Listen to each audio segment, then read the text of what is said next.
Une séance d'échange a mobilisé ce mardi 30 juin à l'antenne des Drassa Abomey Calavi les structures de placement de travailleurs domestiques. Objectif, œuvrer à la professionnalisation des aides ménagères au Bénin et à la promotion du travail décent. La séance a été meublée de communication et d'échanges à bâtons rompus pour édifier les participants. J'ai eu l'insigne honneur de présenter cette communication, d'abord de définir les thématiques, la main-d'œuvre, le travail domestique, les structures de placement de la main-d'œuvre, d'aborder par la suite le cadre juridique du travail domestique, de dire que le Bénin a ratifié un certain nombre de conventions et celle qui est en cours, la 189 sur le travail domestique, qui va donc permettre au regard des prérogatives de l'inspection du travail, de permettre désormais aux inspecteurs du travail d'aller sur le terrain dans les ménages pour aller vérifier. Donc l'objectif ici, c'est de pouvoir formaliser ces relations de travail afin que les aides ménagères puissent disposer de contrats de travail pour éviter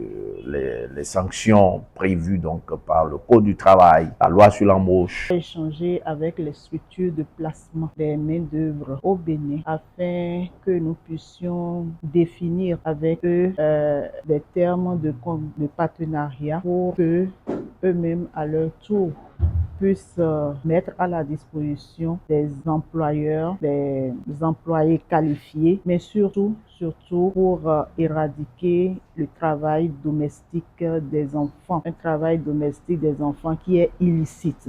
Pour l'Association de défense des droits des aides ménagères et domestiques, ADAD, membre du consortium BCTD appuyé par World and Dad, la professionnalisation des aides ménagères reste un défi à relever. Ce fut quand même un échange qui nous a beaucoup appris sur ce qu'on pensait qui était normal, mais qui ne l'est pas en réalité. Nous avons également pu échanger avec les structures de placement sur comment allons-nous faire, c'est-à-dire comment nous allons pouvoir être en partenariat pour pouvoir quand même intégrer professionnellement les travailleuses domestiques et qu'elles aient un bon contrat, qu'elles soient respectées dans les ménages. Les participants à cette séance d'échange avouent être édifiés et désormais bien aguerris. J'ai été éclairée sur beaucoup de points. Déjà sur les différentes conditions qu'il faut remplir en tant que structure de placement. Et je suis vraiment ravie des dispositions qui sont en train d'être proposées par le consortium qui nous accompagnera désormais dans nos activités. De cet atelier, nous retenons